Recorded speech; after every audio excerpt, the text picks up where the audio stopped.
Rick Galarza, muy buenos días, ¿cómo está usted? Muy buenos días a ustedes, encantado de verlos. Qué bien. ¿Qué nos trae hoy? Ya lo vi que estaba con una agenda muy nutrida y que tuvo que hacer una super selección, ¿no? Porque mira que pasaron cosas. de todo. Efectivamente, ha pasado de todo y creo que es el día del último año que hemos estado juntos acá, casi ya, porque la invasión cumplió un año la semana pasada y nosotros estamos cerca de cumplirlo. Sí, señor. Así que, pero de todos modos, yo creo que ha sido el día más nutrido, no el de las noticias más importantes, pero el día de más noticias y hubo que hacer un corte de agenda. Así que empiezo con lo que vos quieras. Si querés empezamos con lo más reciente. No sé, si me querés hablar de Ucrania, me encantaría que hablaras, aunque sea dos líneas de Alberto, de lo que fue la apertura de la asamblea, sí, ¿no? Del día de ayer, ¿no? En la apertura de la asamblea se lo vio un poco tirante. Arrancó muy light, ¿viste? Arrancó muy light y después le entró como la crítica. No sé, le pareció ahí a Rocky, ¿no? Se volvió medio pendenciero ahí, ¿no? Sí, y me llamó la atención los dos jueces que estaban allí, ¿no? Y qué diferencia, a ver si a vos te parece y si la señora comparte conmigo, ¿no? Qué diferencia importante de nuestro país con la República Argentina, ¿no? Donde se duda tanto del Poder Judicial, que el Poder Judicial no lo invoquemos solamente para lo que pueden ser rencillas entre Ricardo y yo, sino lo que son contratos, ¿no? Gente que viene a invertir, a poner guita y ve la desconfianza del Ejecutivo al judicial y la intromisión, ¿no? Es decir, yo acá no pongo un mango. Si acá sí tengo algún inconveniente, me lo va a tirar para atrás porque lo camina por encima al otro. Realmente las instituciones en la Argentina están en crisis, no hay duda. Sí, estoy de acuerdo. Y la tensión era palpable, como bien decís. Quietos los dos jueces estaban de piedra. Estaban duros porque aparte que hace fácil 6 meses, 7 meses que vienen en un entredicho tras otro, con el gobierno amenazando de desacatar aquel famoso fallo que lo obligaba a devolverle la coparticipación al gobierno de Buenos Aires, como recordarás tú y la audiencia. Las causas de Cristina. Las causas de Cristina, donde también el presidente de alguna manera se inmiscuyó en los fallos. Lo dijo, fue explícito, lo dijo directamente. Rick. Bueno, lo dijo directamente, exactamente. Entonces, obviamente ha despertado esto muchos resquemores dentro de la justicia y del Poder Judicial en general. Y ahora en esta apertura de asamblea que lo vimos el otro día, no solo estaba esa tensión, sino, no sé si lo percibiste también, la tensión entre ellos. Entre ellos, ¿no? No tanto del lado de Alberto, sino más bien de Cristina. Sí, porque él con el discurso que lo menciona y más, pero ella con los gestos... Lo hace ostensible, ¿no? Que se hunda el bote contigo, esa es la idea, ¿no? Yo me quiero apartar de esto que ha sido un fracaso, pero lo pusiste vos, Cristina, lo trajiste vos, lo pusiste vos y ahora que se vaya él. No le sirvió, no le cumplió. Alberto, por lo menos para mí, estaba para de alguna manera condonarle todo el caucerío de Cristina, dejarlo por atrás y no le dio. Y después usarlo como fusible, era la idea. ¿No? Pero no se creyó que era un ministro y no era un ministro que se puede poner y sacar. Era el presidente de la República.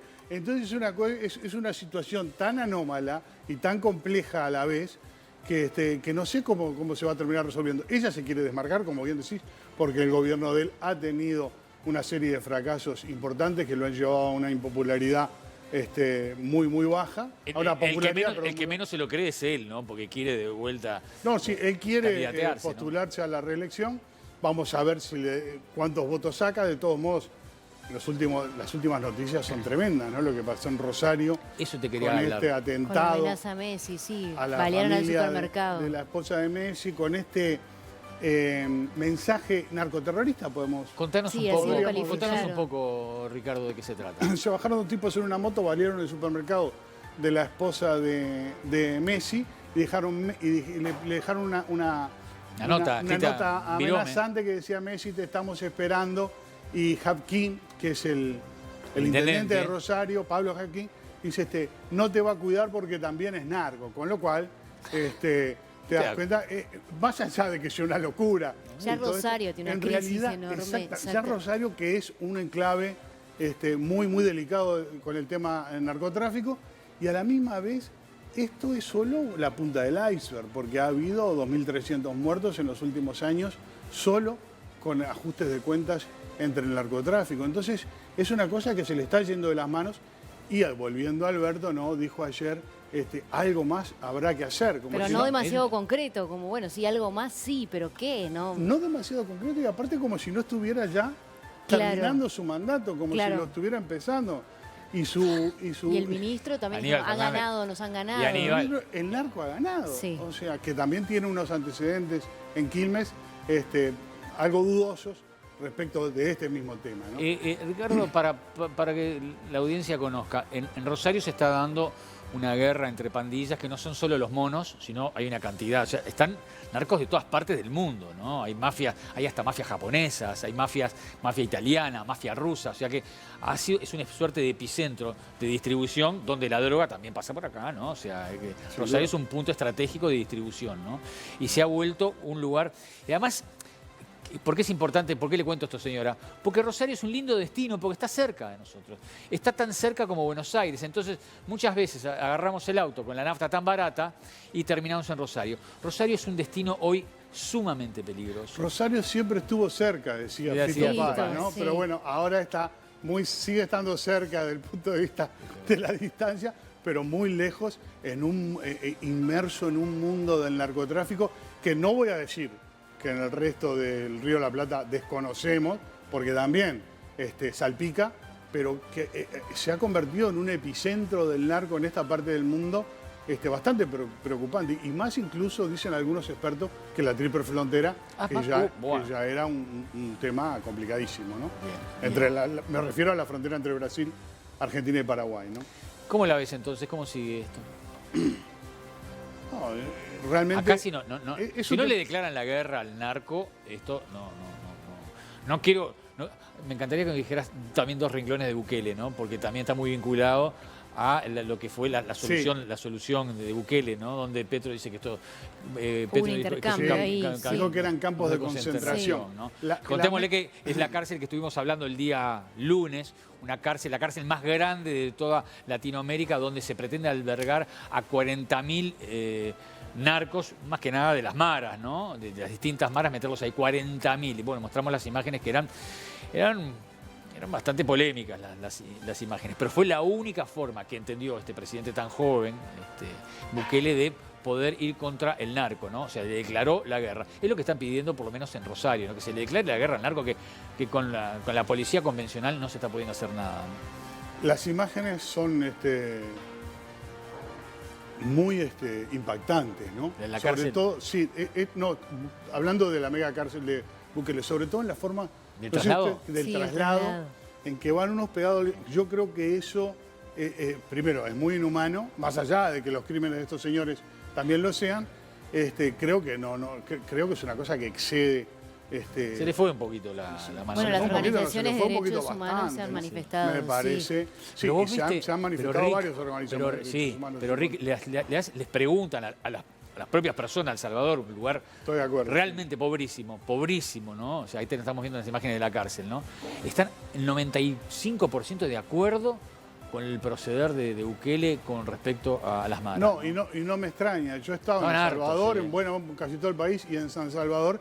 Y sí, el miedo principal es la delincuencia, es una cosa tremenda. Vas a cualquier supermercado, por chiquito que sea, están los tipos afuera con la metralleta, porque era efectivamente un gran problema. Ahora, esta es manera, para empezar, todo tiene la forma, es fondo, y sobre todo hoy que tenés todas estas imágenes que empiezan a proliferar en las redes, que hacen virales. Son oficiales, Rick, son oficiales estas imágenes, no son imágenes de un dron clandestino. Es el propio Bukele que las ha hecho públicas. Claro, ¿no? él mismo tuitea, hoy trasladamos a tanto, trasladamos a 2.000, o sea, él está muy orgulloso de esto, y como vos bien decís, a la mayoría de la gente en El Salvador le resulta esto, aprueba esto, y mucha gente en otras partes, como eso sí dijo Petro, dijo, también le parece bien porque, bueno, en otros países también tenemos problemas de la delincuencia, de la seguridad, es uno de los problemas que afecta a la mayoría de los países de América Latina, y les parece bien esto.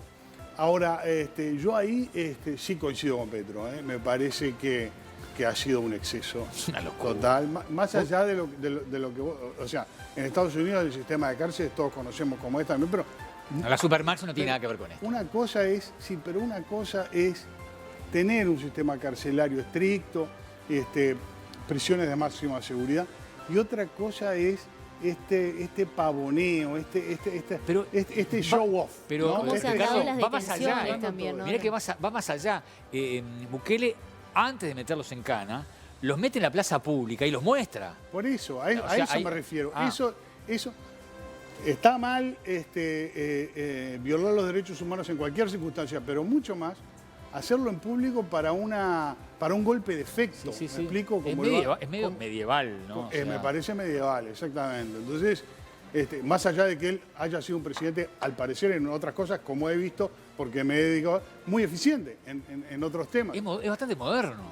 Y es un tipo con una gestión bastante buena, pero obviamente tiene unos tics, y más que unos tics autoritarios, que hay que señalarlos, ¿no? Que no quisiera tenerlos en mi presidente. Rick, ¿qué fue lo último que hizo con el Poder Judicial? Que hizo una remoción, pero ¿cómo la hizo la remoción? ¿Los destituyó a dedo o fue algo mucho más ordenado? Los destituyó y con el aval del Congreso. Porque tiene 60%. Sí, porque tiene mayoría. Entonces se aprovechó de eso Los cambió y todo. destituyó al tribunal que él decía que le estaban fogoneando, ¿cómo es? Pues leyes y generando un ambiente Que no era en correcto. contra de su gobierno que prácticamente él quiere ser un gobierno Superman, ¿no? O sea, Sí. ¿Es una Orteguita para vos? ¿es un qué? ¿Es una Orteguita? No, creo muy diferente a Ortega, ¿no? O sea, Ortega también arrancó bien. O sea, Frente de Ortega Liberación. empezó con la Sí, revolución. claro. en el estuvo muy bien, 80. ¿no? Digo, y se convirtió en lo que es ahora, ¿no? Después volvió por la vía democrática al poder y después tuvo toda esta deriva autoritaria que yo creo que es mucho peor que lo de Bukele, ¿no? Porque No, es estamos incomparable. hablando de encarcelar opositores, de quitarle la nacionalidad a cientos de personas Es increíble. civiles que no tienen antecedentes siquiera, que no Nada. son delincuentes, que son políticos, activistas o simples intelectuales. O sea, estamos hablando de dos cosas, sí, en la misma región geográfica, África, estamos de están acuerdo, pegaditos, pero ¿no? muy diferentes. Bien. A pesar de que Bukele empezó siendo de izquierda, ¿no? Y ahora es Como no le considerado- sirve el partido, además lo rajan, ¿te acordás que lo Armó su rajan? propio Claro, partido. después lo Lo echan. rajan el partido. Y es un hombre que consigue, hizo un carrerón político a través de las redes, porque no le daba pelota a nadie, ¿no? Sí. Tipo muy joven, no sé, tiene 40 años. Sí, tiene Es el 40. presidente más joven de Latinoamérica, seguro. Yo creo que sí, ¿no? Sí. Sí. ¿Cuándo se le termina el mandato? No, eso no recuerdo. cuándo. Esa es la clave. Esta es la clave de todo esto, ¿no? Si se perpetúa en el No sé poder. exactamente, sería bueno tener. No Con una recuerdo. reforma. Pero le deben quedar por lo menos un par de años, sí. Bueno, pero los salvadoreños sigue teniendo una popularidad enorme, ¿no? Bukele. Y Sin duda, eso y hay bueno. que decirlo, sí. Bueno, vamos a tus temas, Rick, perdona que te haya... Bueno, no, Hablamos de Petro, pero no hablamos de la crisis que tiene allí en el gabinete. Exactamente, de una crisis importante tuvo que cesar, es un decir, cesó al ministro de Educación y a la ministra de Cultura y a la ministra de Deportes de un saque, porque al parecer tiene una interna importante dentro de su propio gabinete contra la reforma de salud que él quiere implementar. Entonces la revista Cambio, una revista muy, muy importante en Colombia, de la que fui corresponsal en Washington muchos años, Bien. perdón por la autorreferencia, Está muy bien. cuando era de García Márquez esa revista, y sacó una carta que todos estos ministros le habían mandado diciéndole por qué se oponían tan tajantemente a su reforma, que le iba a costar al ¿Y país. no lo habló antes? Perdóname, porque son ministros que yo los tenía digitados antes de ser presidente, ¿no? Lo que pasa es que Alejandro Gaviria, que es el principal en todo esto, que era el ministro de Educación, fue candidato a la presidencia. Entonces, sí es un ministro de él, pero es también un político. Entonces, él, por más que sea ministro, quería empezar a marcar sus diferencias. Lo hizo, vamos a decirlo, de un modo muy civilizado, ¿no? O sea, comparado con lo que estábamos hablando en Argentina, ¿no? Mandó una carta con otros 2 ministros más apoyándolo, diciéndole que era una locura su plan de salud. Lo estoy parafraseando, no usó esas palabras, pero que era una cosa imposible de costear para el Estado colombiano, dijeron. Entonces él se sintió que le habían quitado el respaldo y decidió sacarlos a estos ministros. Después compuso, a propósito de lo que vos decías, diciendo que él esa carta ya la había leído, es que existía esa carta, efectivamente, dijo Petro, pero que esos cambios que ellos le habían recomendado hacer ya los había implementado y ya estaban en la reforma. De modo que creo que por más que tiene mayorías en el Congreso por una coalición que ha armado, la tiene difícil, no solo en eso, sino también en la reforma de pensiones que intenta hacer. Es un gran cambio que propone Petro en Colombia. Y después por el tema de la paz que quiere firmar, por llamarla de alguna manera, con los narcos, con lo cual se ha puesto en contra al gobierno de Estados Unidos y tiene en contra a su propio fiscal general. Entonces, está en un lugar complicado Petro, aparte de que siempre ha sido un hombre con una personalidad un tanto polémica por esos choques que tiene, y aparte porque es un hombre de convicciones, sin duda. De modo que va a tener que sortear, creo yo, más de un obstáculo en el próximo año de gobierno para empezar a andar, digamos, porque recién lleva 6-7 meses de gobierno, ¿no? Esta es la crisis que hoy atraviesa. Y con Ucrania, con la perspectiva de salida de la guerra. ¿Cómo viene eso? Bueno, con Ucrania es interesante porque, bueno, ha habido una batalla de Bakhmut que... La tienen asediando, sí. Que vienen, hace semanas, sí, ya se han quedado con varios... Se han rodeado con prácticamente toda la ciudad y está a punto de caer. Esto, de alguna manera, le baja la moral a las tropas ucranianas y aumenta las dudas, sobre todo entre los gobiernos europeos, de que Ucrania pueda recuperar esos territorios. Ya se filtró en estos días, más allá de todas aquellas demostraciones que vimos cuando se cumplió el aniversario de la invasión, de apoyo de toda Europa y de Biden a Zelensky, el Wall Street Journal filtró una conversación privada entre Macron, Scholz, o sea, Olaf Scholz, el canciller alemán, y Zelensky en el Eliseo que habían tenido hace un par de semanas, donde estos dos le dijeron, por favor, buscar cuanto antes terminarla. Una negociación con Rusia y si tiene que ceder algo, porque todos los que hoy ya cada vez son menos los que piensan de que Ucrania puede encontrar una salida a esto expulsando totalmente a Rusia, incluso de Crimea, como se plantea. ¿Te acuerdas que en noviembre se lo planteó los 10 puntos famosos de Zelensky? Uno era que incluso Crimea. Bueno, ya nadie, incluso muchos dentro del gobierno de Washington, ya creen que eso es imposible y que es hora de empezar a desescalar el conflicto para eventualmente firmar una paz cerca de mediados de año, que es el ideal para Macron. Incluso Rishi Sunak, el primer ministro inglés, o mejor dicho, británico. Con lo cual, la luz al final del túnel que hemos hablado ahora se acerca un poco, tal vez. Rick, en un renglón porque nos estamos yendo. Los otros días estuvimos contando del vocero de Xi Jinping, siendo que acá el único que está fogoneando y le está tirando nafta al fuego son los Estados Unidos, ¿no? Y frente a los hechos, pareciese que sea así, ¿no? O sea, suministrando guita, armas, todo, ¿no? Y que China realmente está al margen y se la trata de involucrar diciendo, ojo que está por suministrar, Pero al final no ha hecho nada. Tenemos información de que quiere enviar armas a Rusia. En fin, yo creo que es parte de toda esta guerra informativa. En Washington hay dos facciones al interior del gobierno. Están los que creen que hay que seguir suministrando armas y continuar este conflicto ad infinitum, que están encabezados por Anthony Blinken, que es el secretario de Estado, y el secretario de Defensa, Lloyd Austin. Y por otro lado, el director de la CIA, nada menos, William Burns, y el consejero de Seguridad Nacional, que es Jake Sullivan, que estarían por congelar este conflicto. Hasta ahora se han ganado, digamos, los que están por seguir apoyando y armando a Ucrania y financiando a Ucrania para ver hasta cuándo puede seguir y expulsar a Rusia, y ahora estarían un poco recogiendo la cometa, ¿no? Incluso lo hemos visto en estos días a a Blinken, que a pesar de continuar con su retórica, dice, bueno, estamos pensando ya en la posguerra. O sea, que cuando estamos hablando de posguerra es porque en algún momento se va a firmar. Ojalá, Ricardo. Muchas gracias, buen fin de semana, Ricardo, nos vemos. A ustedes, encantado. Gracias.